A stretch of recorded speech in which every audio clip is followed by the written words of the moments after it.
మన ప్రభు అయిన యేసుక్రీస్తు నామంలో ఈ ఆరాధన కూడి వచ్చిన మీ అందరికీ నా హృదయపూర్వకమైన వందనాలు తెలియజేస్తున్నాను. మరి దైవ సేవకులు పాస్టర్ గారికి, ప్రియ సంఘ పెద్దలందరికీ కూడా నా హృదయపూర్వకమైన నమస్కారాలు, వందనాలు తెలియజేస్తున్నాను. దేవుడు మిమ్మల్ని దీవించి క్రిస్మస్ మరియు నూతన సంవత్సర ఆశీర్వాదాలతో బలపరచును గాక. ఒకసారి చప్పట్లు కొట్టి ప్రభువు నామాన్ని కనపరుచుకుందాం. ఆమెన్, హల్లెలూయా. ప్రియమైన దేవుని బిడ్డలారా, ఎక్కడో 800 మైళ్ళ దూరంలో ఉన్న 800 to 1000 మైల్స్ దూరంలో ఉన్న మహాజ్ఞానుల సమూహం బయలుదేరింది. ఆకాశంలో ఒక నక్షత్రాన్ని వాళ్ళు చూశారు, ప్రత్యేకమైన నక్షత్రాన్ని చూశారు. ఆ నక్షత్రం నడిపించిన మార్గంలో నడిచారు. 800 to 1000 మైల్స్ బాబిలోనియా ప్రాంతానికి చెందినవారు, ఇరాన్, ఇరాక్ ప్రాంతాలకు చెందినవారని బైబిల్ పండితుల యొక్క అభిప్రాయం. కొండలు ఎక్కారు, లోయల్లో దిగారు, నదులు దాటారు, అరణ్యాల గుండా ప్రయాణం చేశారు. అలసట ఎరుగక వారు ప్రయాణిస్తూనే ఉన్నారు. ప్రయాణిస్తూ ప్రయాణిస్తూ ప్రయాణిస్తూ వారు ఒక చోట నక్షత్రం ఆగితే ఆగారు. కిందికి చూడగా ఒక చిన్న బాలుడు వారి కనులకు కనపడగా వారు మాట్లాడకుండా, మరేమీ ఆలోచించకుండా, సెకండ్ థాట్ అనేది వాళ్ళ జీవితంలో కలగకుండా ఆ మహాజ్ఞానులు గడ్డాలు పెంచారు, మీసాలు పెంచారు, మహాపండితులు, రాజ ఆస్థానంలో ఉన్నత ఉద్యోగులు, సకల శాస్త్రాలు ఎరిగిన వారు, న్యాచురల్ సైన్సెస్ వాళ్ళకి తెలుసు, ఆస్ట్రానమీ వాళ్ళకి తెలుసు, మ్యాథమెటిక్స్ వాళ్ళకి తెలుసు. ప్రియమైన దేవుని బిడ్డల సకల శాస్త్ర కోవిదులు, మహాజ్ఞానులు 2025 ఇయర్స్ క్రితం ఒక రోజున నక్షత్రం ఆగిన చోట కిందికి చూశారు.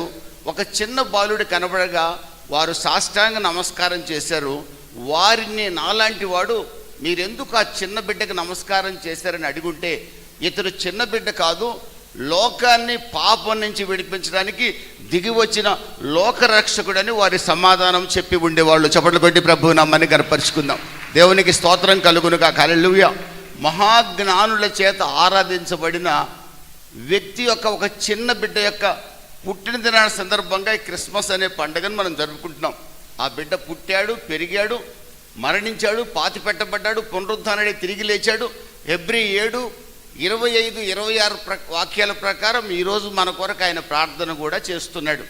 ఆయన మహామోహుని కుడిపార్శ్వమున ఈరోజు ఆసీనుడై ఉన్నాడు. ప్రియమైన దేవుని బిడ్డలరా, మహాజ్ఞానుల చేత ఆరాధించబడిన ఈ యేసు ఎవరు? ఈ విషయంలో క్రైస్తవ సంఘానికి ఒక క్లారిటీ లేకపోతే అన్ని జనుల మధ్య క్రైస్తవుడు అనబడేవాడు తలదించుకుంటున్న పరిస్థితి కనబడుతుంది. అన్ని జనులు ఎదుట మనం నమ్ముకున్న దేవుడు ఎవరో తక్కువవాడు అన్నట్లుగా మన ముఖ కవళికలే తెలియజేస్తున్నాయి. ఈ రోజున మీరు ఆరాధిస్తున్న యేసుక్రీస్తు, నా జీవితాన్ని మార్చిన యేసుక్రీస్తు ఎవరో ఒక స్పష్టత ప్రతి క్రైస్తవ యవనస్తుడైనా వృద్ధుడైనా కలిగి ఉండాలి. 2000 సంవత్సరాల క్రితం మహాజ్ఞానుల చేత ఆరాధించబడిన ఈ యేసు ఎవరు? అదేవిధంగా లూకా సువార్త 2వ అధ్యాయంలో 1 నుండి 14 వాక్యాలు మీరు చూస్తే దేవదూతలు దిగి వచ్చారు. దేవదూతల సైన్య సమూహం దిగి వచ్చింది. ఒక దేవదూత గొర్రెలు కాసుకుంటున్న గొర్రెల కాపరులతో మాట్లాడుతున్నాడు. గొర్రెల కాపరులు భయపడుతున్నారు. మీరు భయపడవద్దు, దావీదు పట్టణంలో రక్షకుడు పుట్టి ఉన్నాడు. రక్షకుడు పుట్టి ఉన్నాడు. ఎవరి రక్షకుడు? ఎవరి రక్షకుడు? జ్ఞానుల చేత ఆరాధించబడిన ఆ బాలుడు ఎవరు? దేవదూతల చేత ప్రకటించబడిన ఈ రక్షకుడు ఎవరు? లూకా సువార్త 1వ అధ్యాయము 77 నుండి ఆ వాక్యాలన్నీ కలిసే ఉంటాయి. అక్కడ రాయబడిన మాట, ఒక భక్తుడు ప్రవచిస్తున్నాడు. ఏమని ప్రవచిస్తున్నాడు తెలుసా? చీకటిలోనూ మరణ ఛాయలో నివసించే వారికి వెలుగునివ్వటానికి పైనుండి అరుణోదయ దర్శనం అనుగ్రహించబడింది. చీకటిలో మరణ ఛాయలో కుడి ఎడముల తేడా తెలియని ప్రజలు, ఏమి తింటున్నారో ఏమి తాగుతున్నారో అర్థం కాని ప్రజలు, ఎవరితో సహవాసం చేయాలో ఎవరితో సహవాసం చేయకూడదో అర్థం కాని ప్రజలు, ఎక్కడికి వెళ్ళాలో ఎక్కడికి వెళ్ళకూడదో, ఏమి త్రాగాలో ఏం త్రాగకూడదో ఎలా బ్రతకాలో ఎలా బ్రతకూడదో అర్థం కాని ప్రజలు, చీకటిలోనూ మరణ ఛాయలో నివసించే ప్రజలు, వారిని వెలిగించుట కొరకు పైనుండి అరుణోదయ దర్శనం అనుగ్రహించబడింది. ఆ అరుణోదయ దర్శనం ఎవరు? ఆ అరుణోదయ దర్శనం ఎవరు? జ్ఞానుల చేత ఆరాధించబడిన బాలుడెవరు? దేవదూతల చేత ప్రకటించబడిన రక్షకుడు ఎవరు? ప్రవక్త చేత ప్రవచించబడిన చీకటిలో నుంచి విడిపించగలిగిన అరుణోదయ దర్శనం ఎవరు? ఈ మూడు విషయాలను మనం ఆలోచిస్తే ప్రియమైన దేవుని బిడ్డలారా, ఆ అరుణోదయ దర్శనం కానీ, ఆ రక్షకుడు కానీ, ఆ జ్ఞానుల చేత ఆరాధించబడిన వాడు కానీ దేవాది దేవుడు తప్ప మరొకరు కారు. చప్పట్లు కొట్టి ప్రభువు నామాన్ని కనపరుచుకుందాం. దేవునికి స్తోత్రం కలుగును గాక. ఆ మధ్య నేను పార్కులు నడుస్తుంటే ఒకతను నా వెనక ఒక గ్రూప్ వాదించుకుంటున్నారు. యేసుక్రీస్తు 2025 సంవత్సరాల క్రితం దేవుడు, మనం పూజించే వాళ్ళు కొన్ని వేల సంవత్సరాల దేవుళ్ళు. యేసుక్రీస్తు జస్ట్ 2025 ఇయర్స్ దేవుడు. ఈ దేవుడు గొప్పోడు, ఈ దేవుడు రక్షకుడు, ఈ దేవుడు నిజమైన దేవుడు అని చెప్తున్నారు బుద్ధిహీనులు అని నా వెనక నుంచి ఒక మాట వినపడింది. వాక్యాన్ని ధ్యానించినప్పుడు మీరు ఆరాధిస్తున్న యేసుక్రీస్తు 2025 సంవత్సరాల దేవుడు కాదు. ఆయన ఈ జగత్తుని, అందరి సమస్తాన్ని సృష్టించిన వాడు మీరు ఆరాధిస్తున్న ప్రభు అయిన యేసుక్రీస్తు. యోహాను సువార్త 1వ అధ్యాయం 1, 2, 3 వాక్యాలు మీరు చూస్తే, ఆది యందు వాక్యము ఉండెను, వాక్యము దేవుని యొద్ద ఉండెను, వాక్యమే దేవుడై ఉండెను. 14వ వాక్యంలో ఆ వాక్యమే శరీరధారిగా కృపాసత్య సంపూర్ణుడిగా మన మధ్య నడయాడెను. చప్పట్లు కొట్టి ప్రభువు నామాన్ని కనపరుచుకుందాం. దేవునికి స్తోత్రం కలుగును గాక. హల్లెలూయా. మీరు ఆరాధిస్తున్న యేసుక్రీస్తు, భూమికి పునాదులు వేసిన యేసుక్రీస్తు, మీరు ఆరాధిస్తున్న యేసుక్రీస్తు సర్వ సృష్టిని కలగజేసిన యేసుక్రీస్తు. అదే యోహాను సువార్తలో సమస్తము ఆయన మూలముగా కలిగెను, ఆయన లేకుండా ఏమీ కలగలేదు. మీరు ఆరాధించే ప్రభు ఆత్మదేవుడు శరీరధారిగా భూమికి మీ కొరకు నా కొరకు దిగొచ్చాడు. కారణం ఏమిటో తెలుసండి? మీకు నేను దూరస్తుడిని కాదు, నేను సజీవుడైన దేవుణ్ణని మనకు పరిచయం చేసుకోవడం కోసం, తాను శోధింపబడి కూడా పాపం చేయకుండా ఎలా జీవించాడో మనకు చూపించడం కోసం, ఆయన పరిశుద్ధుడు గనక పరిశుద్ధంగా ఎలా బ్రతకాలో మనకు చూపించడం కోసం, ఆయన కామ క్రోధ మోహ మదమత్సరాలు లేనివాడు గనక, మచ్చ ముడత డాగు లేనివాడు గనక, పవిత్రుడు నిష్కల్మషుడు నిర్దోషి అయిన వాడు మాత్రమే దేవుడు, అపవిత్రుడు దేవుడు కాడని దేవుడు ఎవరు రుజువు చేయడం కోసం మీరు ఆరాధిస్తున్న యేసుక్రీస్తు శరీరధారిగా భూమికి దిగి వచ్చాడు తప్ప ఆయన 2025 సంవత్సరాల క్రితం దేవుడు కాదు. దేవుడు పరిశుద్ధుడు, దేవుడు పూజార్హుడు, దేవుడి చరిత్ర సుచరిత్ర అయి ఉండాలి. దేవుడి చరిత్రలో ఎక్కడ కంచు కాగడా పెట్టి వెతికినా పాపపు మచ్చ కనబడకూడదు. అలాంటి దేవుడు ఈ దేవతలలో వేల్పులలో ఎవరైనా ఉన్నారని పరిశీలించి చూసినప్పుడు, నాకు తెలిసినంతవరకు, మీకు తెలిసినంతవరకు మచ్చ ముడత డాగు అటుది మరేది లేనివాడు మీరు ఆరాధిస్తున్న యేసుక్రీస్తు. కారణం ఆయన దేవుడు గనక. దేవునికి మహిమ కలుగును గాక.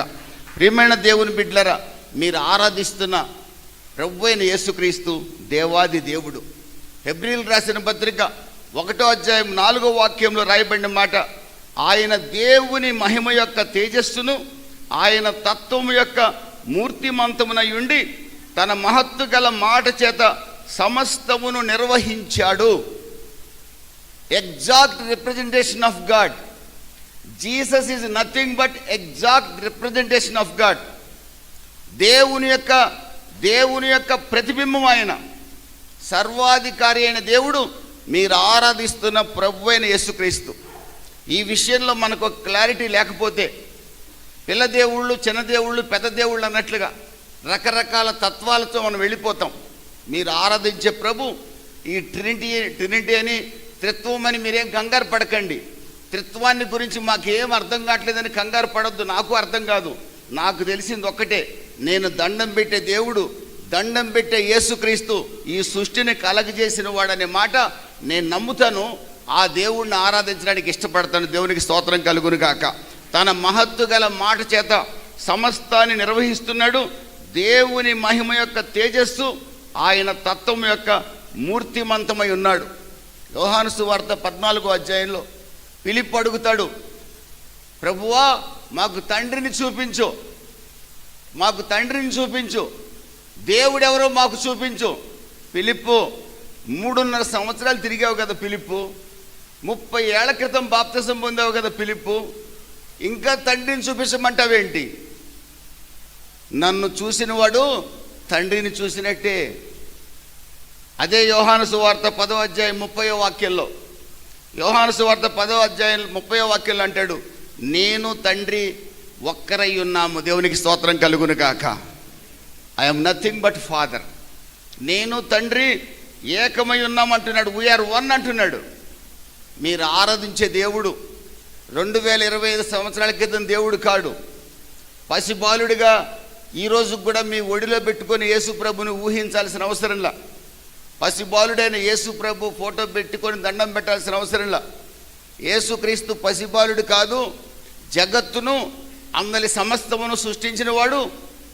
ఆయన పోలికగా మిమ్మల్ని నన్ను చేసినవాడు, తన ప్రాణాన్ని మనలో ఊదినవాడు, మనం ఆరాధిస్తున్న ప్రభువైన యేసుక్రీస్తు. దేవునికి స్తోత్రం కలుగును గాక.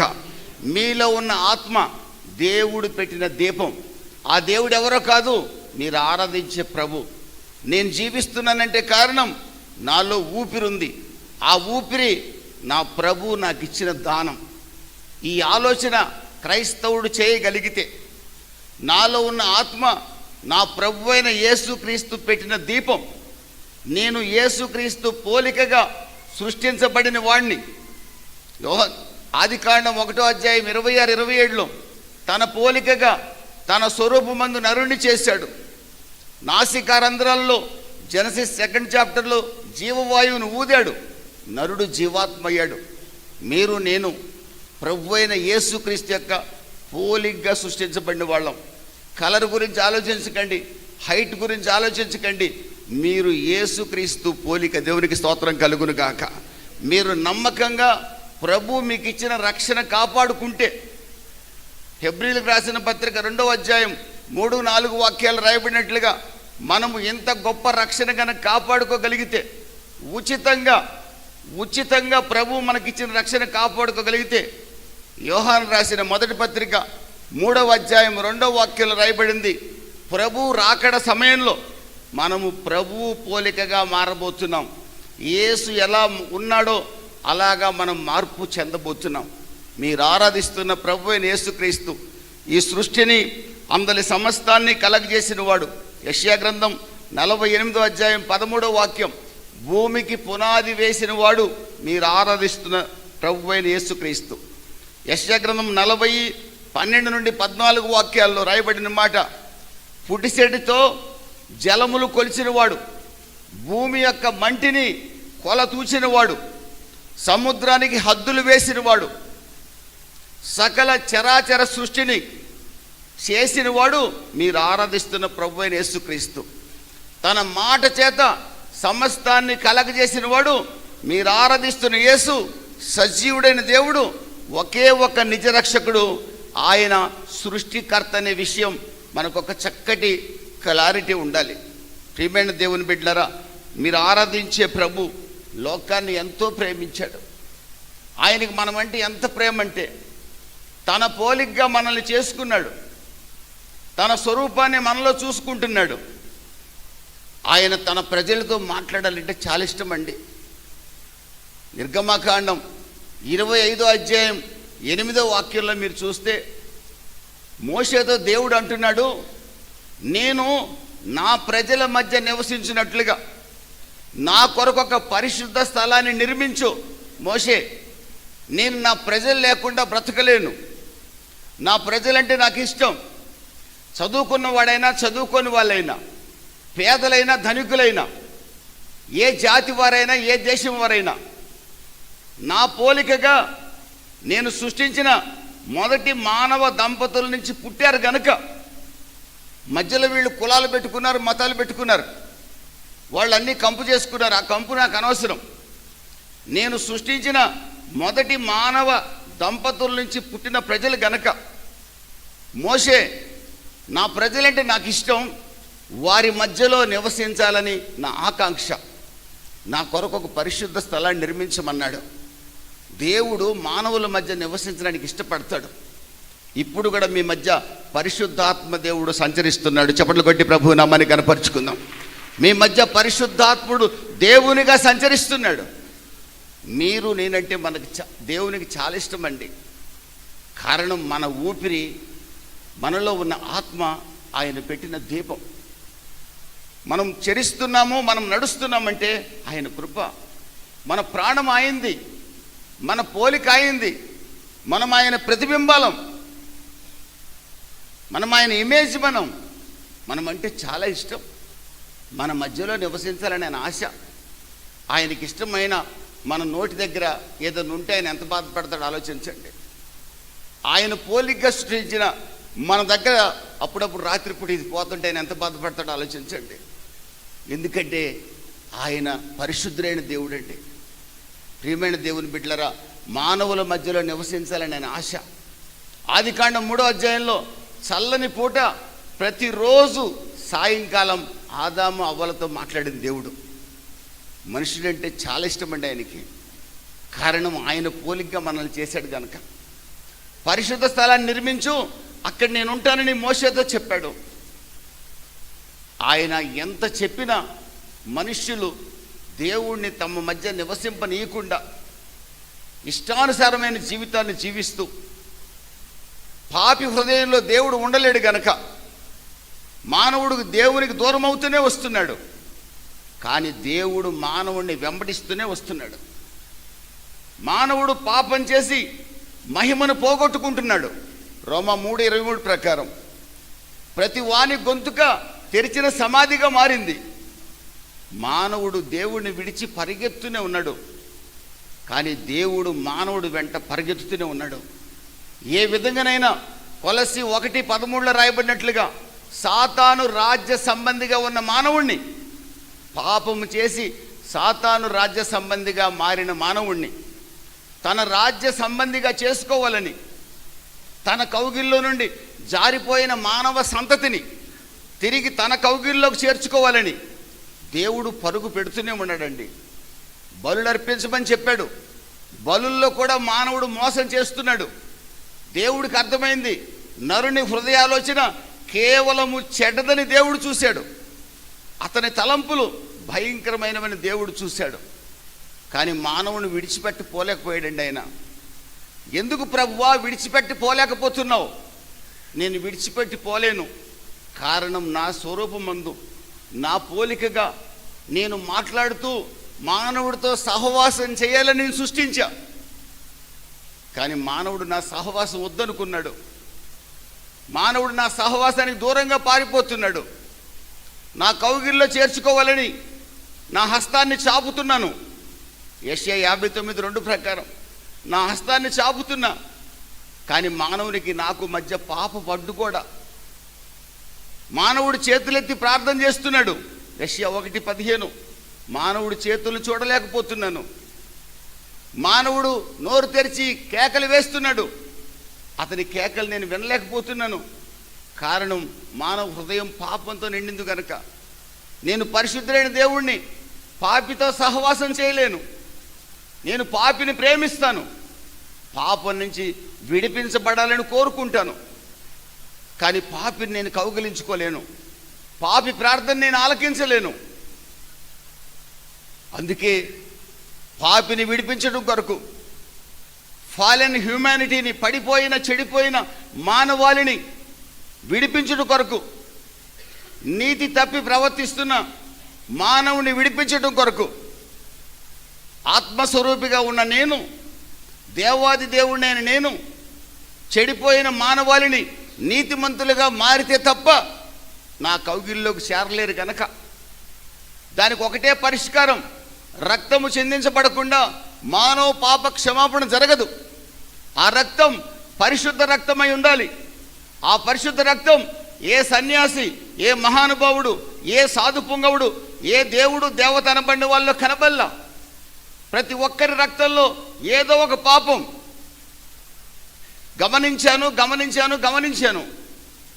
నా పోలికగా సృష్టించబడిన మనుషులు పాపం చేసి నశించిపోయి నాకు దూరమై నిత్య నరకాగ్నికి వెళ్తుంటే, అగ్ని ఆరని పురుగు చావని స్థలానికి వెళ్తుంటే నేను చూడలేక వాళ్ళకి రకరకాల పరిష్కార మార్గాలు చెప్పాను. అన్నింటిలో మోసమే. ధర్మశాస్త్రం ఇచ్చాను, మోసమే. శ్రేష్టమైన గొర్రెలు అర్పించమన్నాను, కుంటి గొర్రెల్ని గుడ్డి గొర్రెల్ని అర్పిస్తున్నారు. పనికిరాని పావురాలను బలులుగా అర్పిస్తున్నారు. కేవలం మానవుని యొక్క ఆలోచన చెడ్డదని గమనించాను.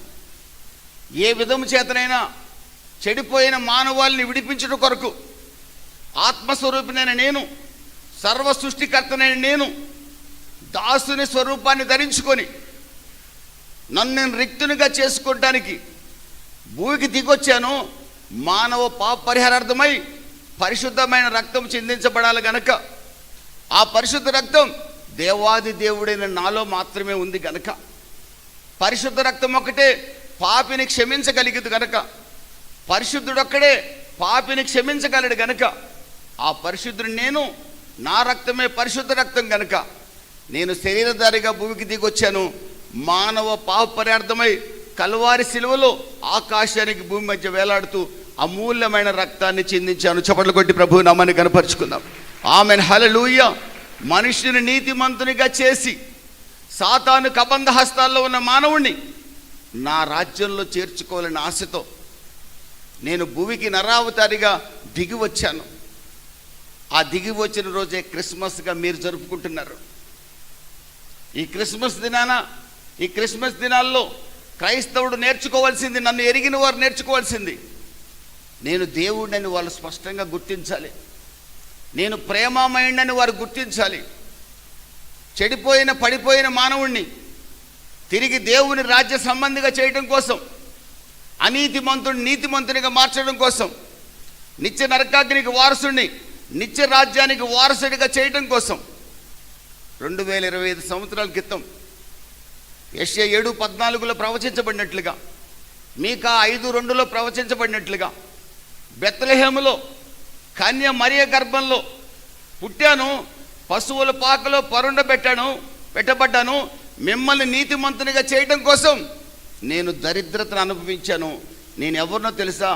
సకల సృష్టిని సృష్టించిన వాణ్ణి. మీ కొరకు నేను దరిద్రుని అయ్యాను, మీ కొరకు నేను వ్యసనాక్రాంతుడిని అయ్యాను, మీ కొరకు నేను వ్యాధిగ్రస్తుడిని అయ్యాను.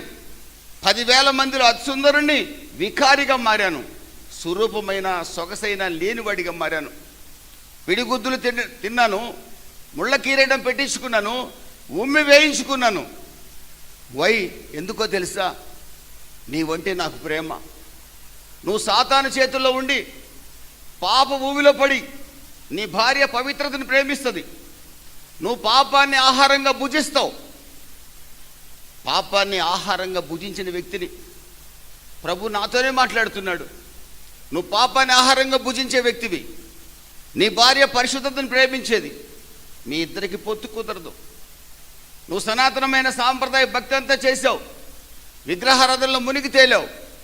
నువ్వు పూజించిన ఏ ఒక్కరు కూడా పాప భూమిలో పడి నీ కుటుంబంలో సమాధానం లేక నీ పిల్లలు నిన్ను చూసి భయపడుతుంటే నీ కుటుంబానికి సమాధానం ఇచ్చేవాడు ఒక్కడు కనబల్లా. ఖమ్మం జిల్లాలో ఎర్రజెండా పట్టుకొని కమ్యూనిస్టు పార్టీలో తిరుగుతూ డిగ్రీ కాలేజ్ ప్రెసిడెంట్గా పనిచేసి 2-3 కేసుల్లో సెషన్స్ కోర్టుకు వెళ్ళి 10-12 కేసుల్లో కోర్టు చుట్టూ తిరిగిన నీ కమ్యూనిస్ట్ సిద్ధాంతం నీ కుటుంబంలో సమాధానం ఇవ్వల. నీ జీవితాన్ని మార్చలేకపోయింది. ఇదిగో నీ జీవితాన్ని మార్చడానికి వచ్చాను. నీ కొరకు అమూల్యమైన రక్తాన్ని చిందించాను. కల్వారి శిలువలో నీ కొరకు వేలాడాను. నేను నీతిమంతునిగా చేయాలని ఆశతో నీ దగ్గరికి నేను వచ్చాను. పాపపు గోతిలో ఉన్న నిన్ను పైకి లాగగలిగిన వాడిని నేను మాత్రమే. నువ్వు నన్ను ద్వేషించావు, దూషించావు, అవమానించావు, నా గ్రంథాన్ని చించావు, పలుమార్లు కాల్చావు. అయినా నేను ప్రేమమయుడిని. చప్పట్లు కొట్టి ప్రభువు నామని కనపరుచుకుందాం. అయినా నేను ప్రేమమయుణ్ణి, అయినా నేను ప్రేమిస్తూనే ఉన్నాను. నేను కులదేవుణ్ణి కాదు, మతదేవుణ్ణి కాదు, సకల జాతులకి దేవుణ్ణి. మీ వాళ్ళు నన్ను కులదేవుడిగా నీకు పరిచయం చేశారు. కాదు కాదు, నేను సకల జాతులకి దేవుణ్ణి. ఈ రాత్రి నీ కుడి చేతిని నాకు ఇస్తే నీ కులం మార్చను, మతం మార్చను, నీ జీవితాన్ని మారుస్తా. సమాధానం, నీ కుటుంబంలో సమాధానం ఇస్తా. నరకానికి వెళ్ళాల్సిన నిన్ను పరలోక రాజ్యానికి పాత్రునిగా చేస్తా. నీకు ఇష్టమైతే నీ కుడి చేతిని నాకు ఇస్తావా? ఈ రాత్రి అయితే నా ప్రభువు నన్ను దర్శించాడు. నేను ద్వేషించిన యేసు, నేను దూషించిన యేసు, నేను అవమానించిన యేసు నా దగ్గరకు వచ్చి నన్ను బ్రతిమలాడాడు. మానవులంటే ఆయనకి ఎంత ప్రేమో నాకు అర్థమైంది. అందుకే ఆయన నామాన్ని అవమానపరచడానికి నేను పొరపాటును కూడా సాహసించను. ఆ గొప్ప రక్షణ విలువ నాకు తెలుసు, మీకు కూడా తెలుసు. మీరెవరో, ఏ స్థితి నుంచి ఈ స్థితికి వచ్చారో, ఏ గోతులో నుండి మిమ్మల్ని పైకి నా ప్రభువు తీశాడో, ఎలాంటి బ్రతుకులో ఉన్న మీ కుటుంబాలను నా ప్రభువు బాగు చేశాడో మీకు బాగా తెలుసు. తెలిసిన మనం ఈ క్రిస్మస్ దినాల్లో ఒక తీర్మానంలోకి రావాలి. చావైనా బ్రతుకైనా నా ప్రభువు నామ ఘనత కొరకే బతుకుతాను. ఈ జీవితం నా ప్రభువు ఇచ్చిన జీవితం. నేను ఎవరినో తెలుసా? విలువైన యేసు రక్తంతో కొనబడిన వాడిని. నేను నా సొత్తు కాదు, నా దేవుని సొత్తు.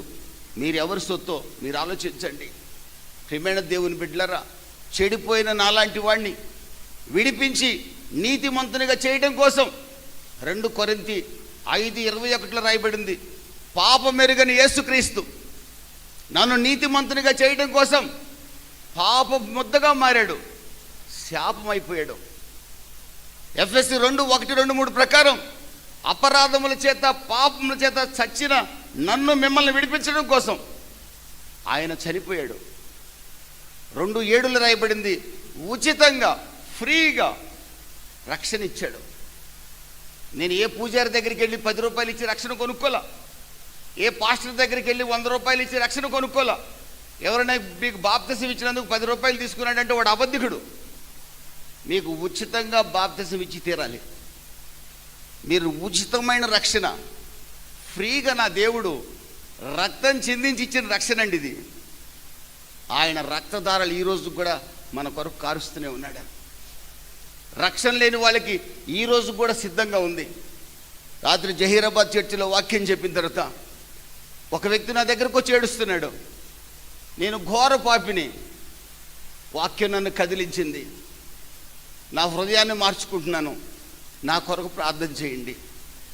ఈ భయంకరమైన వ్యక్తి ఒకప్పుడు ప్రభువుని ద్వేషించిన వ్యక్తి, ప్రభువును అవమానించిన వ్యక్తి, ప్రభు గ్రంథాన్ని చించివేసిన వ్యక్తి ఒక చర్చిలో నిలబడి మాట్లాడితే ఒక వ్యక్తి నా దగ్గరకు వచ్చి ఏడుస్తుంటే, నా ప్రభు ఎంత ప్రేమ కలిగిన వాడో కదా, ఇతని కోసమే కదా 8 degrees ఉంది నిన్న అక్కడ నిన్న 8 degrees ఉంది సెంటిగ్రేడ్ చలి, 8 to 9 ఉంది అక్కడ. ఆ చలిలో నాలాంటి వాడిని తీసుకొచ్చి ఈ వ్యక్తిని మార్చడానికి కదా ప్రభు ఇక్కడ ఇది ఇచ్చాడు. నా ప్రభు ఎంత ప్రేమమయుడు, దేవునికి స్తోత్రం కలుగును కాక. నా ప్రియమైన దేవుని బిడ్డలారా, పాపమెరుగని యేసుక్రీస్తు పాపమయ్యాడండి. లోక పాపాలన్నీ మోసుకొని పోయిన దేవుని గొర్రెపిల్లగా మారాడు. నశించిన దాన్ని వెతకి రక్షించడానికి ఆయన వచ్చాడు. ఆయన దేవుడు మనకు దూరస్తుడు కాడు. మీరు ఎప్పుడు పిలిస్తే అప్పుడు పలుకుతాడు. ఆయన ఎప్పుడు మీకు దగ్గరగానే ఉంటాడు, మీ హృదయాన్ని ఆయనకి ఇవ్వగలిగితే. ఇశ్రాయేలు మొరపెట్టినప్పుడు వారి మొరలు విన్నాడు, వాళ్ళ కన్నీళ్లు చూశాడు, వాళ్ళకి సహాయం చేశాడు. నేను ఆరాధించే దేవుడు, మాట్లాడే దేవుడు, వినే దేవుడు, చూసే దేవుడు, సహాయం చేసే దేవుడు. ఆయన ఉన్నవాడు అనువాడు, ఆయన ఉన్నాడు, ఆయన కార్యం చేస్తాడు. కారణమైన సృష్టికర్త, ఆయన లేకుండా ఏది కలగలేదు. కానీ ఆయన భూమికి దిగొచ్చాడే, ఇక్కడే నేను అనుకుంటే ఆయన నన్ను పొరపాటు చేశాడు అనుకున్నా నేను. అందుకే కదా మనం ఆయన తక్కువగా చూసేది. అందుకే కదా ఆయన భూమి మీదకి దిగి రాకపోతే తక్కువగా చూసేవాళ్ళం కాదు కదా. కానీ ఆయన భూమి మీదకి దిగొచ్చింది కూడా మనల్ని ప్రేమించే గ్రేటెస్ట్ లవ్ అండి ఆయనకు మన మీద. గొప్ప ప్రేమ మన మీద. 2 భార్యాభర్తలు పడుకుంటున్నారు. పొద్దున్నే భర్తను అడుగుతున్న భార్య ఎదురా అని, ఏమో నాకేం తెలుసు అంటున్నాడు.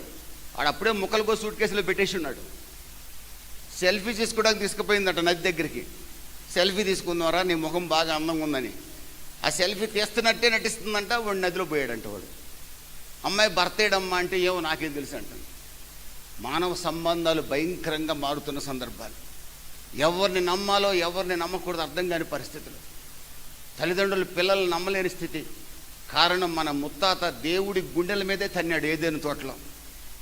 ఫస్ట్ మానవుడు దేవుని గుండెల మీద తన్నాడండి. ఈ రోజున మన పిల్లలు మన ఇబ్బంది పెడితే మీరేం కంగారు పడకండి. ఎందుకంటే మన స్వభావం అది, మన ముత్తాత దగ్గర నుంచి వచ్చిన స్వభావం. కంగారు పడకండి. నమ్మదగిన నజరేయుడైన యేసు మీద ఆధారపడండి. చప్పట్లు కొట్టి ప్రభువు నామాన్ని కనపరుచుకుందాం. దేవునికి స్తోత్రం కలుగునుగా. ఆమేన్, హల్లెలూయా.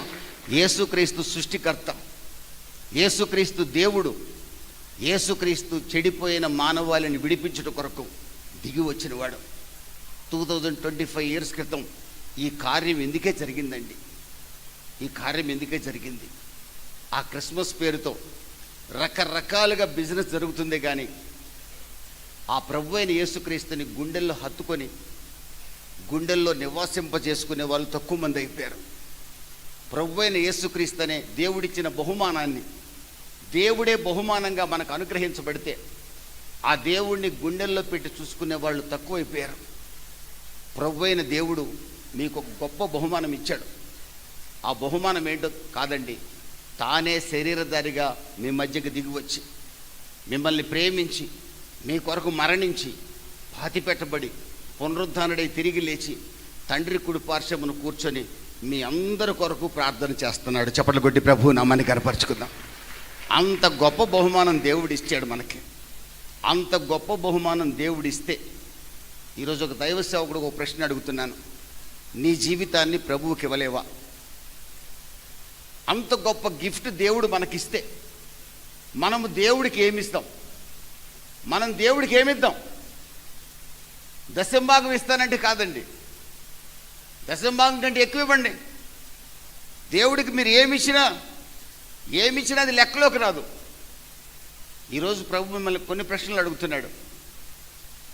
కొంతమందిని చూపించి కొన్ని ప్రశ్నలు అడుగుతున్నాడు. 15-16 సంవత్సరాలు యవ్వనస్తురాలు దేవదూత ఆమెను సంధించినప్పుడు లూకాసు వార్త 1వ అధ్యాయం 28వ వాక్యం నుండి 39 వాక్యాల వరకు మీరు చూస్తే 15-16 సంవత్సరాలు యవ్వనస్తురాల దగ్గరికి దేవదూత వచ్చి అంటున్నారు, దయాప్రాప్తురాల నీకు శుభం, నువ్వు గర్భం ధరించబోతున్నావు, నీ గర్భాన ఒక బిడ్డ పుట్టబోతున్నాడు, ఆయన దేవుని కుమారుడు, ఆయన రాజ్యం యుగయుగములు నిలుస్తుంది. ఆ కన్యక ప్రదానం చేయబడింది, పురుషుని ఎరగనిది. ద్వితీయోపదేశకాండం 22వ అధ్యాయం ప్రకారం 13 నుంచి 21 వాక్యాల ప్రకారం పురుషుని ఎరగని ఒక కన్యక గర్భం ధరిస్తే రాళ్లతో కొట్టి చంపుతారు. మరణపు ఖడ్గం ఆమె కళ్ళ ముందు కనబడుతుంది, రాళ్లతో కొట్టి చంపుతారు. మరణ భయం ఆమె కళ్ళ ముందు కనబడుతుంది, మరణపు కత్తి ఆమె తల మీద వేలాడుతుంది.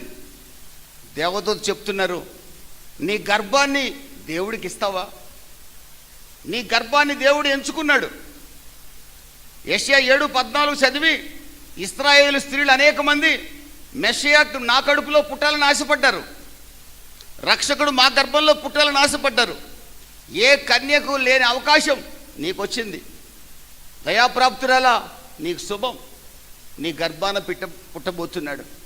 ఇది నాకెలాగూ జరుగును? నేను పురుషుని ఎరగని దానినే, నువ్వు పురుషుని ఎరగని దానివే. పరిశుద్ధాత్మ శక్తిని ఆవరించబోతున్నాడు, సర్వోన్నతుని శక్తిని ఆవరించబోతున్నాడు. దేవుని యొక్క సీడ్ నీ గర్భంలో పెట్టబోతున్నాడు. పుట్టబోయే శిశువు సర్వోన్నతుడైన దేవుని కుమారుడు అనబడతాడు.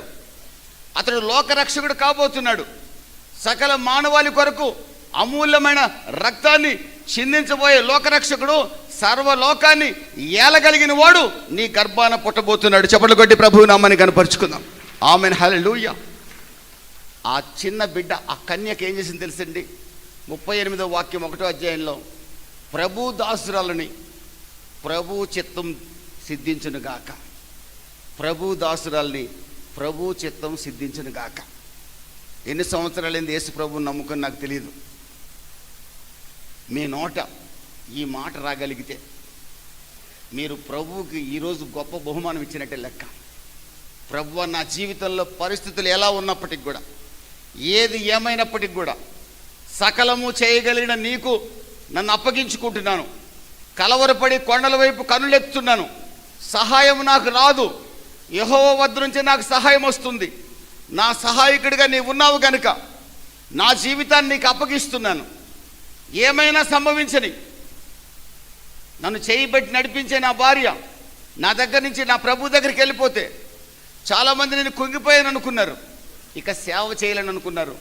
3 రోజులు మాత్రమే సేవ చేయింది. 3వ దినాన ప్రభు స్పష్టంగా మాట్లాడాడు.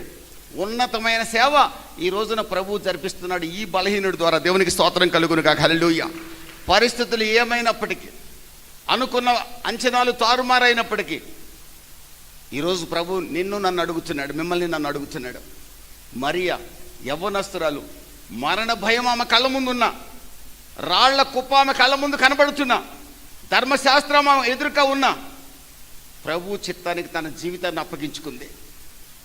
లూకాసు వార్త 1:40, 42, 48 వాక్యాల్లో ఆమె ధన్యురాలుగా మారింది. అప్పగించుకున్న ఆమె చంపబడలా. ఈ రోజున గనక మీ జీవితాన్ని దేవుడికి అప్పగించుకోగలిగితే మీరు ధన్యులవుతారే కానీ పొరపాటును కూడా నా దేవుడు మీకు ఎలాంటి అన్యాయం చేయడు. దేవునికి స్తోత్రం కలుగును గాక. హల్లెలూయా. రోమా 12:1-2లో రాయబడింది, సజీవ యాగంగా మీ దేహాలను దేవునికి అప్పగించుకోండి అని పౌలు గారు రోమా సంఘాన్ని బతిమలాడుచున్నాడు. ఈ క్రిస్మస్ దినాల్లో దేవుడు ఈ సంఘాన్ని బతిమలాడుచున్నాడు. మరియ జీవితాన్ని అప్పగించుకుందండి, కన్యక జీవితాన్ని అప్పగించుకుంది. నా పెళ్ళి ఎట్ట, ప్రదానం చేయబడినోడు వదిలేస్తాడేమో ఒక క్షణం ఆలోచించింది. కానీ ఫైనల్గా ఆమె ఫోకస్ దేవుని వైపు తిప్పింది, దేవునికి అప్పగించుకుంది. ఈరోజు ప్రభు అడుగుతున్నాడు, ప్రియ సంఘమా, సజీవ యాగంగా మీ దేహాలను దేవునికి సమర్పించుకుంటారా? అదే మీరు నాకు ఇచ్చే బహుమానం అంటున్నాడు. దేవుడు గొప్ప బహుమానాన్ని మనకిచ్చాడండి. దేవుడే బహుమానంగా మన కొరకు దిగొచ్చాడు. మన జీవితాన్ని ప్రభువుకి ఇవ్వకూడదా? ఆయన ఉన్నవాడు అనువాడండి. గొర్రెల కాపర్లు, గొర్రెలు కాసుకునేవాళ్ళండి. దేవదూత దిగొచ్చి ప్రకటిస్తుంటే ముందు భయపడ్డారు. దావీదు పట్టణంలో రక్షకుడు పుట్టి ఉన్నాడు, దానికి ఇదే ఆనవాలు. పొత్తిగుడ్డల్లో చుట్టబడి పరున పెట్టబడి ఉన్నాడు. దేవదూత ప్రకటించిన వెంటనే గొర్రెల కాపర్లు క్షణమాత్రం ఆలస్యం చేయకుండా రక్షకుడైన యేసుని చూడడానికి వెళ్ళారు, చూశారు, సంతోషించారు. యేసు పుట్టుకను గూర్చి ప్రచురపరుస్తూ ఆనందంగా తమ గృహాలకు తిరిగి వెళ్ళారు. చప్పట్లు కొట్టి ప్రభువు నామాన్ని కనపరుచుకుందాం. ఆమెన్. హల్లెలూయా. ఈరోజు గొర్రెల కాపర్లు ఇచ్చిన బహుమానాన్ని ప్రభువుకు మీరు ఇవ్వగలరా అని ప్రభు అడుగుతున్నాడు. గొర్రెల కాపర్లు ఏం బహుమానం ఇచ్చారు? కీర్తనల గ్రంథం 16:11 రాయబడింది, నీ సన్నిధిని సర్వ సంతోషము కలదని రాసింది. దేవుని సన్నిధిలో సంపూర్ణ సంతోషము కలదు. గొర్రెల కాపర్లు ఎక్కడికి వెళ్ళారు తెలుసా? దేవదూత చెప్పిన వెంటనే దేవుని సన్నిధిని వెతుక్కుంటూ వెళ్ళారు. ఈ రోజున ఎన్ని ఆదివారాలు దేవుని మందిరాన్ని మిస్ చేసాం మనం. క్రిస్మస్ రోజు ఈ మందిరం చాలదు. ఆ రోజు మీ ప్రెసిడెంట్ గారికి అనిపిస్తుంది, అసలు ఈ చుట్టుపక్కల ఇళ్ళన్నీ కొనేయాలనిపిస్తుంది, మొత్తం ఎదురు అపార్ట్మెంట్ కూడా కొందామనిపిస్తుంది. అంత ఉత్సాహంగా ఉంటుంది ఆ రోజు. మళ్ళీ 28వ తారీఖు పాస్టర్ గారు చెప్పారు ఆదివారం, ఆ రోజు ఆ ఉత్సాహం ఉండదు. ఎందుకంటే ఆ రోజు వీళ్ళే కనపడతారు, ఇక ఆ రోజు పండగళ్ళు కనపడతారు. ప్రభు అయిన యేసుక్రీస్తుని నమ్మిన మీరు నేను దేవుని సన్నిధిని వెతకగలిగితే ఆయన సన్నిధిలోని సంపూర్ణ సంతోషాన్ని మనం అనుభవించగలుగుతాం. ఆయన సన్నిధిని మన ఇష్టం వచ్చినప్పుడు ఎదుగుతున్నాం, లేనప్పుడు మానేస్తున్నాం. అందుకే అనేక కుటుంబాలు సంపూర్ణ సంతోషాన్ని అనుభవించలేకపోతున్నారు. గొర్రెల కాపరులు అత్యానంద భరితులయ్యారు, మహదానందం చెందారు. మొట్టమొదటిగా దేవుని మాటకు లోబడ్డారు, రెండవది దేవుని సన్నిధిని వెతుక్కుంటూ వెళ్ళారు, మూడవది దేవుని శుభవార్త ప్రకటించుకుంటూ తిరిగి వచ్చారు. ఈ 3 బహుమానాలు ప్రభువుకి ఈరోజు మీరు ఇవ్వగలుగుతారా? దేవుని సన్నిధిని వెతకడం అంటే దేవుని వాక్యాన్ని ధ్యానించడం, దేవుని సన్నిధిలో ప్రార్థించడం, దేవుని ఆరాధనని గౌరవంగా స్వీకరించడం, దేవుని మందిరాన్ని విడవక ప్రేమించడం, దేవుని సన్నిధిని వెతకడం అంటే అది. ఉపవాస ప్రార్థన అన్నారు, దేవుని సన్నిధికి వెతకాలని ఆశ. యాకోబు మందిరానికి వెళుదాం రండి అని జనులు నాతో అన్నప్పుడు బహు సంతోషపడ్డానంటున్నాడు కీర్తనకారుడు. యెహోవా మందిరంలో పిచ్చుకలకు నివాసం ఉంటుంది చూసి కీర్తనకారుడు తల్లడిల్లాడు. పిచ్చుకలకి నీ గర్భగుడిలో చోటు ఉంది కదయ్యా. మీరు కూడా అనుకోవచ్చు, పాస్టర్ గారు సీటు మీద కూర్చొని ఉంటాడు, మేము ఎప్పుడు ఎక్కుతామో అనుకోవచ్చు. సేవ చేయండి, ఖచ్చితంగా దేవుడు మిమ్మల్ని ఎక్కిస్తాడు. చప్పట్లు కొట్టి ప్రభువు నామాన్ని కనపరుచుకుందాం. ఆమెను హల్లెలూయా. ఒక రకం కీర్తనకారుడు అసూయపడ్డాడు. పిచ్చుకలు వెళ్ళి దేవాలయంలోకి వెళ్ళిపోతున్నాడు, లోపలికి ఎక్కడికో. నేను వెళ్ళలేకపోతున్నానని బాధపడుతున్నాడు. ఒక్కరోజు నీ మందిరంలో కూర్చుంటే 1000 దినాలు గడుపుడు కంటే శ్రేష్టం అంటున్నాడు. దేవదూతలు, గొర్రెల కాపురులు దేవుని సన్నిధిని వెతికారు. మీరు దేవుని సన్నిధిని వెతకండి. ఇర్మియా 29:13 రాయబడింది, 12:13, నన్ను వెతకని ఎడల మీకు నేను దొరుకుతాను, నన్ను విచారించిన ఎడల మీకు నేను కనుగొనబడతాను, మీకు ఆన్సర్ ఇస్తాను. వెతకండి, వెతకండి, వెతకండి. ఆయన రాజ్యాన్ని, నీతిని వెతకండి. దేన్ని గూర్చి చింతపడకండి. ఆకాశ పక్షుల్ని పోషిస్తున్న వాణ్ణి, అడవి పువ్వులను అలంకరిస్తున్న వాణ్ణి, తండ్రి కుమార పరిశుద్ధాత్మ నామంలో బాప్తిసం పొంది నా రక్తంలో కడగబడిన మీకు నేను సహాయం చేయకుండా ఉంటానా? ఉండలేను కదా. మీరంటే నాకు ప్రేమ కదా, నా పోలికగా సృష్టించబడిన వాళ్ళు కదా. వెతకండి నా సన్నిధిని, నా సన్నిధిని వెతకండి, మీకు సంతోషం కలుగుతుంది. నా మాట వినండి, నా సన్నిధిని వెతకండి, నన్ను గూర్చి ప్రకటించండి. నా జీవితాన్ని నా ప్రభువుకు అప్పగించుకుంది. అందుకే డిప్యూటీ సెక్రటరీగా రిటైర్ కావాల్సింది నేను. ఒక సాధారణ స్థాయిలోనే నా ఉద్యోగాన్ని విడిచిపెట్టి ఆయన సన్నిధిని వెతుకుతూ అనేకులు ఆయన సన్నిధిని వెతికేటట్లుగా చేయాలని ఆశతో నా జీవితాన్ని ప్రభువుకి బలిపీఠం మీద ప్రతిష్ఠించుకున్నాను. నా ప్రియమైన దేవుని బిడ్డలారా, గొర్రెల కాపురులు ఇచ్చిన బహుమానం. ఫిలిప్పీలు రాసిన పత్రిక 2వ అధ్యాయం 15-16 వాక్యాలు రాయబడింది. మూర్ఖులైన వక్రజనం మధ్య జీవవాక్యాన్ని చేతపట్టుకొని వెలగండి. బైబిల్ చేతపట్టుకొని వెలగండి. బైబిల్కి సాక్షిగా బతకండి. వాక్యానికి విధేయులే బతకండి.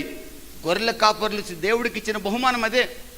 మీరు ఇవ్వగలుగుతారని ప్రభు అడుగుతున్నాడు. మొదటగా మనం చదువుకున్న జ్ఞానులు ఉన్నారు కదండి, ఎక్కడోళ్ళు కదండి వాళ్ళు. 2000 సంవత్సరాల క్రితం చదువుకున్న వాళ్ళండి, మహాపండితులు, మహామేధావులు.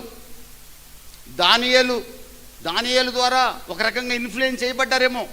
దానియేలు ఆ ప్రాంతాన్ని ప్రధానమంత్రిగా పరిపాలించాడు కనుక. సంఖ్యాకాండం 24వ అధ్యాయంలో నక్షత్రం యాకోబులో ఉదయిస్తుందని, రాజదండం ఇశ్రాయేల్లో నుంచి లేస్తుందని, ఆ రాజదండం ఉదయించిన రోజున ఆకాశంలో ఒక నక్షత్రం పుడుతుందని ఖగోళాన్ని తెలిసిన మహాజ్ఞానులండి. ఏ కులమో నాకు తెలియదు, మీకు తెలిస్తే చెప్పండి. వాళ్ళది ఏ కులమో నాకు తెలియదు. మహాజ్ఞానులు, సకల శాస్త్ర కోవిదులు. బాలుని చూసి సాష్టాంగ నమస్కారం చేశారు. రాజు తిరిగి వెళ్ళగానే వాళ్ళు ఉద్యోగాలు ఉన్నాయో లేవో నాకు తెలియదు, గడ్డాలు పెంచారు, మీసాలు పెంచారు, అరణ్యాలు గుండా నడిచారు. చిన్న బాలుని చూసి సాష్టాంగపడి తమ జీవితాన్ని ఆ బాలుడి చెంత అప్పగించారండి. చప్పట్లు కొట్టి ప్రభు నామని కనపరుచుకుందాం. దేవునికి స్తోత్రం కలుగునుగా. హల్లెలూయా. వాళ్ళు దేవుడికి ఇచ్చిన బహుమానం ఏంటో తెలుసండి? వాళ్ళు దేవుని వాగ్దానాన్ని నమ్మారు. సంఖ్యాకాండం 24లో రాయబడిన దేవుని వాగ్దానం నమ్మారు. బైబిల్లో ఎన్ని వాగ్దానాలు తెలుసండి? 7000 అబవ్ వాగ్దానాలు ఉన్నాయి. 2 కొరింథీ 1st చాప్టర్ 20th వర్స్లో రాయబడింది, దేవుని వాగ్దానాలన్నీ అవును, ఆమెన్. దేవుడు నమ్మదగిన వాడండి. తెస్సలోనిక 3:2 ప్రకారం ప్రభువు నమ్మదగిన వాడు. 145వ కీర్తన 17వ వాక్యం ప్రకారం ప్రభువు నీతి గలవాడు. ఆయన కార్యాలన్నీ కూడా నమ్మదగిన కార్యాలు. మీరు ఆరాధించే దేవుడు నీతి గల దేవుడు అండి. మీరు ఆరాధించే దేవుళ్ళో మీరు వెతికినా, ఎవడు వెతికినా ఒక్క పొరపాటు కూడా కనుగొనలేడు. కనుగొనాలని ప్రయత్నించి గడ్డి మేశారు ప్రపంచంలో ప్రజలు. నా ప్రభు అయిన యేసుక్రీస్తు ఎప్పటికీ పరిశుద్ధుడే. ఆయన అవతారాన్ని చాలించిన వాడు కాడు. ఆయన నిన్న యేసు, నేడు యేసు, రేపు యేసుగానే రాబోతున్నాడు. గట్టిగా చప్పట్లు కొట్టి ప్రభువు నామాన్ని కనపరుచుకుందాం. ఆయన 5000 సంవత్సరాలకు ఒక దేవుడు, 5000 సంవత్సరాలకు ఒక దేవుడు కాడు. యేసుక్రీస్తు ఎప్పటికీ యేసే. నమ్మదగిన దేవుడండి. జ్ఞానులు వాగ్దానాన్ని నమ్మారు, వాగ్దానాన్ని నమ్మి ప్రభువుని వెతికారు, కనుగొన్నారు. చిన్న పిల్లోడని ఆలోచన కూడా చేయకుండా సాష్టాంగ నమస్కారం చేశారండి. ఈ రోజున ఒక మంచి ఉద్యోగం ఉంటే మందిరానికి రావాలంటే ఎంత ప్రెస్టేజ్ క్వశ్చనో. ఆశీర్వాదం ఇచ్చే టైంకి మందిరానికి వచ్చేవాళ్ళు చాలామంది ఉంటారు కలెక్టర్లు. కానీ మీ పెద్దలను చూస్తుంటే మాత్రం మీకు నమస్కారం పెట్టకుండా ఉండలేను. సీట్లు ఫుల్ అయిపోతాయి ఇక్కడ. నాకు ఆశ్చర్యం, ఎందుకంటే ఈ వయసులో అసలు రాకూడదు వీళ్ళు, కానీ ఫుల్గా ఉంటారు. ఈరోజే కాదు, పొగట్టం కాదు, పొగిడితే నాకేమొస్తుంది? నాకు ఎప్పుడు గలతీ 1:10 ఇష్టం. నేను మనుషుల్ని సంతోషపెట్టువాడినైతే క్రీస్తు దాసుడిని కావడం వ్యర్థం. నా ఉద్యోగాన్ని విడిచిపెట్టడం కూడా వ్యర్థమే. కానీ వాళ్ళు నిజంగా ఈ చర్చి ఆశీర్వాదానికి కారణం ఈ పెద్దలే. ఎంతమంది నా కళ్ళ ముందుకు వచ్చారు కుర్రోళ్ళు, 25 ఏళ్ల పిల్లలు. నేను అక్కడ కూర్చొని ఉన్న కుర్చీలు అప్పుడు నిండుతున్నాయి. ఒక్కొక్కడు నడువులు లేనట్టుగా కూర్చుంటున్నాడు ఇట్ట. 70-75 సంవత్సరాల వయసు వాళ్ళు, ఇంక చిన్నోళ్ళు కూడా ఉన్నారు మా ప్రదీపనలు అంటోళ్ళు. కానీ ఎంత జాగ్రత్తగా శ్రద్ధగా కూర్చొని వాక్యం వినటానికి. వాళ్ళకి తెలియని వాక్యమా చెప్పండి? వాళ్ళకి తెలియని వాక్యమా? ఈ బైబిల్ అంతా నమిలి మింగేసిన వాళ్ళు, కానీ ఈ వాక్యాన్ని శ్రద్ధగా వినడానికి ఇష్టపడుతున్నారు. ఇది ఆశీర్వాదం, ఇలాంటి పెద్దలు ఉంటాం. ఆ చైర్స్, ఆ టేబుల్స్ నిండే సమయానికల్లా ఈరోజు లేటుగా వచ్చిన కుర్చీలని నిండితే ఖచ్చితంగా మీరు ప్రభువుకు బహుమానం ఇచ్చినట్టే. చప్పట్లు కొట్టి ప్రభువు నామాన్ని కనపరచండి. ఆమెన్, హల్లెలూయా. ఎందుకంటే బహుమానం మిమ్మల్ని ఏం ప్రభు అడగట్లా, మిమ్మల్ని డబ్బులు ఏమని కూడా వాళ్ళు ఏం చెప్పట్లా. ఎందుకంటే దేవుడు కావాల్సినంత సంఘానికి ఇస్తూనే ఉన్నాడు. జ్ఞానులు వాళ్ళు ఇచ్చిన బంగారం, సాంబ్రాణి, బోళం కాదండి ఇంపార్టెంట్. అంత పెద్ద వయసు వాళ్ళు చిన్న బాలుని చూశారు, లోక రక్షకుని గుర్తించాడు, సాష్టాంగ నమస్కారం చేసి దండం పెట్టలా. మనం కూడా అంకులు నమస్కారం అంకులు అంటాం ఒక చేతితో. కొంతమంది ఒకటి ఇట్ట పెడతాడు నమస్కారం, ఒకటి ఇట్ట పెడతాడు నమస్కారం. ఏం నమస్కారం నాకు అర్థమైతే అవదు. అదేమి నమస్కారం? హృదయపూర్వక నమస్కారం లేదు ఇప్పుడు జనం దగ్గర. కానీ మహాజ్ఞానులు సాష్టాంగ నమస్కారం చేశారు. ఆమెన్, హల్లెలూయా. మిమ్మల్ని చేయమంటే ఈ టేబుల్లో అందరూ చేస్తారు సాష్టాంగ నమస్కారం, మీరు మాత్రం చేయరు. నాకు నమ్మకం ఉంది. మేము ఎక్కడ చేయాలండి, మాకు ప్లేస్ లేదంటారు. మీరేం సాష్టాంగ నమస్కారం చేయొద్దు. దేవునికి మీ జీవితాన్ని అప్పగించండి, వాగ్దానాన్ని నమ్మండి. మీ దేవుడు నమ్మదగినవాడు. ఆమెన్, హల్లెలూయా. చివరిగా మరొక మాట చెప్పి ముగిస్తాను. దేవదూతలండి దేవుని సన్నిధిని ఆరాధించవలసిన వాళ్ళు.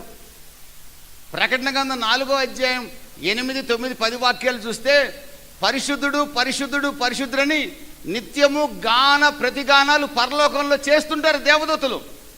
హల్లెలూయా అంటే పాపం అంటాడు ఒక ఆయన. ఇదే చర్చిలో పాస్టర్ గారికి దండేసినప్పుడు అందరూ చప్పట్లు కొట్టారు. నేను వాక్యం చెబుతా చప్పట్లు కొట్టమంటే చాలా సంవత్సరాలు కొట్టారు. ఒక సంవత్సరం మధ్యలో గ్యాప్ వచ్చింది. నేను కొట్టమంటే ఒక్కళ్ళు కొట్టలే, మా ఎస్ఐని ఒక్కడే కొట్టాడు. ఏమైందని నాకు డౌట్ వచ్చింది. ఎందుకంటే ఆత్మజ్ఞానం ఉంటుంది కదండి మాకు, దైవ సేవకులు కొద్దిగా ఆత్మజ్ఞానం ఉంటుంది. ఓహో ఎక్కడి నుంచో కొట్టొద్దని ఆర్డర్ వచ్చింది అనుకున్నాను, కొట్టలా. ఇక నేను చెప్పలా, ఎందుకంటే నేను చప్పట్లు కొట్టకుండా ఉండలేను, అది నా బలహీనత. నిన్న ఒక చోటుకి వెళ్ళా, హైకోర్టుకి వెళ్ళా, ఆ లాయర్ల మధ్యలో వాక్యం చెప్పడం కోసం. హల్లెలూయా చెప్పలే, చప్పట్లు కొట్టిలో వాక్యం చెప్పేసా. మరి ఎందుకంటే వాళ్ళకి ఆటంకం ఎందుకు కావాలి? నేను మీరు చప్పట్లు కొడుతుంటే నాకు మహా సంతోషంగా ఉంది. దేవునికి స్తోత్రం కలుగుని కాక. ఎందుకంటే మీరు పరలోకంలో కొట్టాలా. చదవండి, ప్రకటన గ్రంథం 4వ అధ్యాయం చదువుకోండి కావాలంటే. పరలోకంలో మీరు చప్పట్లు కొట్టాలా, గానం ప్రతిగానాలు చేయాలా, ఎగరాలా. దేవునికి స్తోత్రం కలుగును కాక. రెక్కలు ధరించుకొని ఎగురుతూ ప్రభువుని ఆరాధించాలి. అందుకని ఇక్కడ ఎగరబాకండి, లేనిపోయిన తలనొప్పి. మళ్ళీ ఇక్కడ ఎగిరి ఫ్యాన్లో తగిలితే ప్రమాదం, మళ్ళీ హాస్పిటల్ అంబులెన్స్ రావాల్సి వస్తుంది. ఇక్కడ ఎగరొద్దు, ఎగరాల్సిన చోట ఎగరండి. దేవునికి స్తోత్రం కలుగును కాక. హల్లెలూయా. దేవదూతలు దిగొచ్చారు. అక్కడ రాసింది లూకాసు వార్త 2వ అధ్యాయం 13, 14 వాక్యాల్లో వాళ్ళు స్తోత్ర గానాలు చేశారని రాసింది. స్తోత్రాలు చేశారని రాసిందండి. దేవదూతలు భూమికి దిగి వచ్చి రక్షకుడు పుట్టుకను ప్రకటించి స్తోత్ర గానాలు చేశారు. స్తోత్రాలలో శక్తి ఉందండి. There is power in praise. కీర్తనల గ్రంథం 22వ అధ్యాయంలో రాయబడింది, ఇశ్రాయేలు దేవుడు స్తుతుల సింహాసనాసీనుడు. ఇశ్రాయేలు దేవుడు స్తుతుల సింహాసనం మీద ఆసీనుడై ఉంటాడు. స్తుతులు అర్పించే వాళ్ళంటే ఆయనకి ఇష్టం. మీరు చేసే స్తుతి ఆరాధన దేవుడికి సింహాసనాన్ని తయారు చేస్తుంది. అందుకే మీకు ప్రైజ్ అండ్ వర్షిప్ పెట్టారనుకుంటా. నేను ఇది మొదటి నుంచి ఉందో లేదో నాకు తెలియదు, కానీ నేను వచ్చినప్పటి నుంచి ఉన్నట్టే ఉంది, అంతకుముందు సంగతి నాకు తెలీదు. స్తుతుల సింహాసనం మీద ఆసీనుడు. అందుకే వాక్యానికి ముందు మీరు స్తుతిస్తే ఆయన ఈ వేదిక మీద సింహాసనం వేసుకొని కూర్చుంటాడు. చప్పట్లు కొట్టి ప్రభువు నామాన్ని కనపరుచుకుందాం. మీతో ఆయన మాట్లాడతాడు, మిమ్మల్ని ధైర్యపరుస్తాడు, కృంగిన మిమ్మల్ని లేవనెత్తుతాడు, మోడుబారిన జీవితాలను చిగురింపజేస్తాడు, మార అనుభవాన్ని మధురంగా మార్చగలడు ఆయన. నేను స్తుతించను, చప్పగా కూర్చుంటానంటే ఆయన సింహాసనం వేసుకోడు, ఇక్కడ కూర్చోడు. దేవదూతలు స్తుతించి మనకు మాదిరి చూపించారు.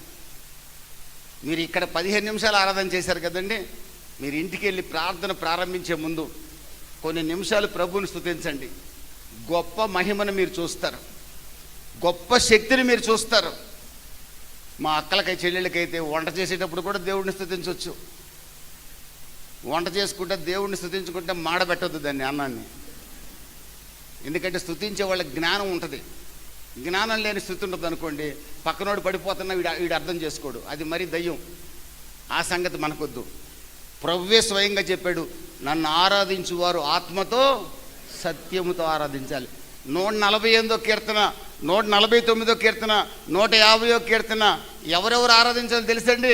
సముద్ర జలములారా ఆరాధించండి, వృక్షములారా ఆరాధించండి, పక్షులారా ఆరాధించండి, ఆరాధించండి, చప్పట్లతో తంబురతో నాట్యముతో ఆరాధించండి. అందుకని ఇక్కడ నాట్యం చేయమని నేను చెప్పట్లా. దేవుణ్ణి ఆరాధించే ప్రజలుగా మీరుండాలని దేవదూతలు మనకు చెప్తున్నారు. దేవదూతలు ప్రభు అయిన యేసుక్రీస్తుకి ఇచ్చిన బహుమానం ఆరాధన. ఈ రోజున మీరు ప్రభువుకి మీ స్తుతి యాగమనే బహుమానాన్ని ఇవ్వగలుగుతారా? మీ జివ్వ బలులు దేవునికి అప్పగించగలుగుతారా? ఇక్కడ పాట పాడుతుంటే మౌనంగా అస్సలు పాట పాడకూడదు, నోరు తెరిస్తే ఎక్కడ గుండె ఆగిపోద్దాం అని కనుక కూర్చుంటే నిజంగానే గుండె ఆగిపోద్ది.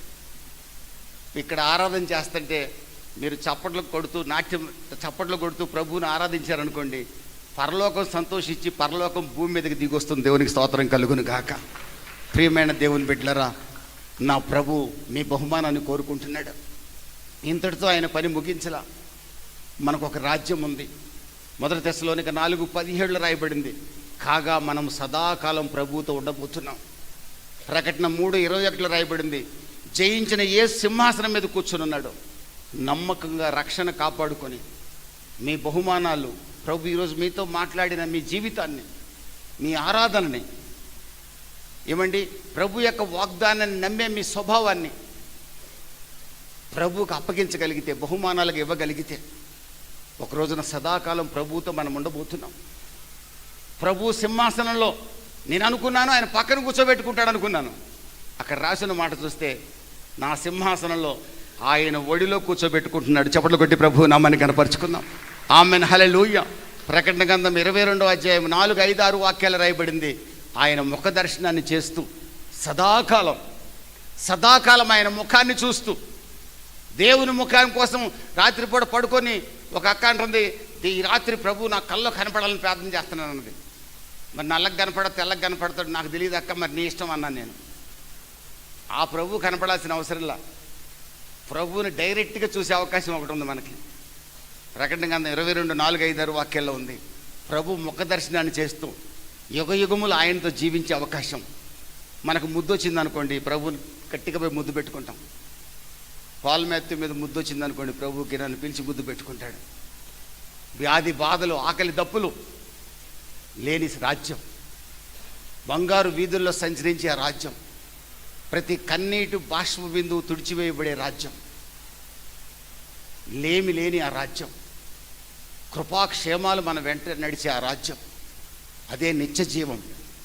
దాన్ని మనకివ్వటానికే దేవుడు లోకాన్ని ఎంతో ప్రేమించి తన అద్వితీయ కుమారుణ్ణి ఈ భూమి మీదకి పంపించి బలియాగం చేయించి, ఆ అద్వితీయ కుమారుని ఎందరూ విశ్వసిస్తారో వారందరూ తనతో సదాకాలం జీవించే గొప్ప భాగ్యాన్ని ప్రభు మనకు అనుగ్రహించాడు. ఆమెన్, హల్లెలూయా. ఆ నిత్య జీవానికి మీరు వారసులు కావాలి. ఆ నిత్య జీవానికి మీరు వారసులు కావాలి. ప్రభు అయిన యేసుక్రీస్తుని బహుమానంగా మీ గుండెల్లో పెట్టండి. ప్రభు అయిన యేసుక్రీస్తుకి జ్ఞానులు ఇచ్చిన బహుమానం ఇవ్వండి. బంగారం కాదండి, జ్ఞానులు తమ జీవితాన్ని ఇచ్చారు. మరీ ఇచ్చిన బహుమానం ఇవ్వండి. గొర్రెల కాపర్లు ఇచ్చిన బహుమానం ఇవ్వండి. దేవదూతలు ఇచ్చిన స్తుతి ఆరాధన అనే మీ జిహ్వ బలులు, మీ హృదయ బలులు ప్రభువుకి అప్పగించండి. ప్రభువుని స్వీకరించండి. ప్రభువుకి ఇవ్వాల్సిన బహుమానాలు ప్రభువుకి ఇవ్వండి. నా దేవుడు ఒక రోజున సదాకాలం ఆయనతో నివసించే అవకాశం మనకిస్తాడు. ఇంత గొప్ప రక్షణ కాపాడుకోండి. ఏది ఏమైనా రక్షణ నిర్లక్ష్యం చేయకండి. కుటుంబంలో పరిస్థితులు ఏమీ కావు. నా దేవుడు అన్యాయస్తుడు కాడు. ఆయన ఉన్నవాడు, అనువాడు. ఆయన సహాయం చేస్తాడే కానీ, ఆయన అడిగిన ప్రతిదీ నీకు అనుగ్రహిస్తాడే కానీ పొరపాటును కూడా నీకు అన్యాయం చేయడు. ఆయన తగిన సమయంలో నీకు ఉత్తరం ఇస్తాడు.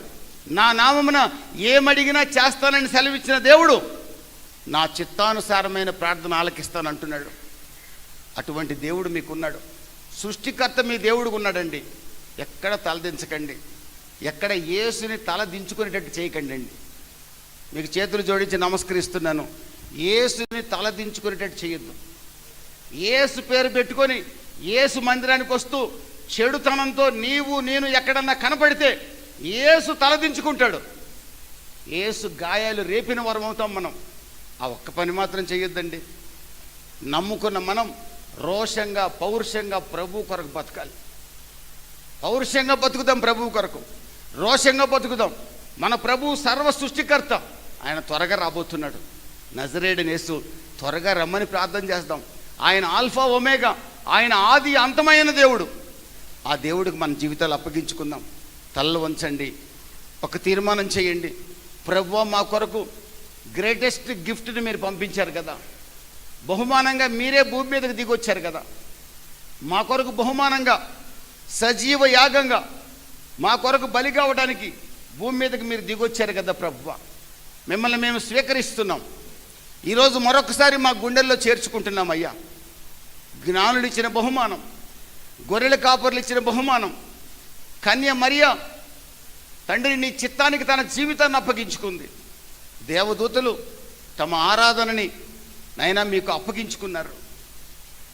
జ్ఞానులు తమ విద్యను లెక్క చేయలేదు, జ్ఞానాన్ని లెక్క చేయలేదు. నీ పాదాల చెంత సాష్టాంగపడి తమను తాము లోకరక్షకుని ఎదురు తగ్గించుకున్నారు ప్రభువా. అలాంటి దీనత్వం అనే బహుమానాన్ని మేము మీకు ఇవ్వగలిగే భాగ్యం దయచేయండి. వాగ్దానాన్ని విశ్వసించే బహుమానాన్ని మేము ఇవ్వగలిగే భాగ్యం దయచేయండి. సహాయం చేయమని ప్రభువుని అడుగుదాం. ప్రభు మన పక్షంగా గొప్ప కార్యం చేయడానికి సిద్ధంగా ఉన్నాడు. ఇదే నిజమైన క్రిస్మస్. ఇదే మీ జీవితంలో నిజమైన క్రిస్మస్. చిన్న ప్రార్థన చేస్తాను. మహాపరిశుద్ధుడా, నీకు స్తోత్రం నాయన. నమ్మదగిన వాడా, నీకు వందనాలు చెల్లిస్తున్నాను. ప్రభువా, నీ బిడ్డలు తమ జీవితాన్ని సజీవ యాగంగా నీకు అప్పగించాలని నిర్ణయించుకున్నారు. నీ సన్నిధిని వెతకాలని ఆశపడుతున్నారు. నీవు నమ్మదగిన దేవుడువని, నీ వాగ్దానాలు నమ్మదగినవని విశ్వసిస్తున్నారు. నిన్ను ఆరాధించే యూదులుగా మారాలని ఆశపడుతున్నారు. తండ్రి, నీకు స్తోత్రాలు నాయన. నీ బిడ్డల తీర్మానాన్ని గౌరవించండి. నీ బిడ్డల తీర్మానాన్ని స్థిరపరచండి, ఆశీర్వదించండి. కృపాహస్తాలకు నీ బిడ్డలను అప్పగిస్తూ దైవజనుడిని, సంఘాన్ని, పెద్దల్ని మీ చేతులకు అప్పగించుకుంటూ ఇంకా ఈ సంఘపు ఎలలు విస్తరింపబడునుగాక, అనేక శాఖలుగా విస్తరించబడునుగాక సహాయం చేసే నీ చేతులకి మమ్మల్ని అప్పగించుకుంటూ యేసు నామంలో అడిగి వేడుకొనుచున్నాను తండ్రి, amen. Thank you, God bless. మరొకసారి నాకు అవకాశం ఇచ్చినందుకు వందనాలు తెలియజేస్తున్నాను. నా వైఫ్ సాక్ష్యం పుస్తకాలు ఉన్నాయి కొంతమంది.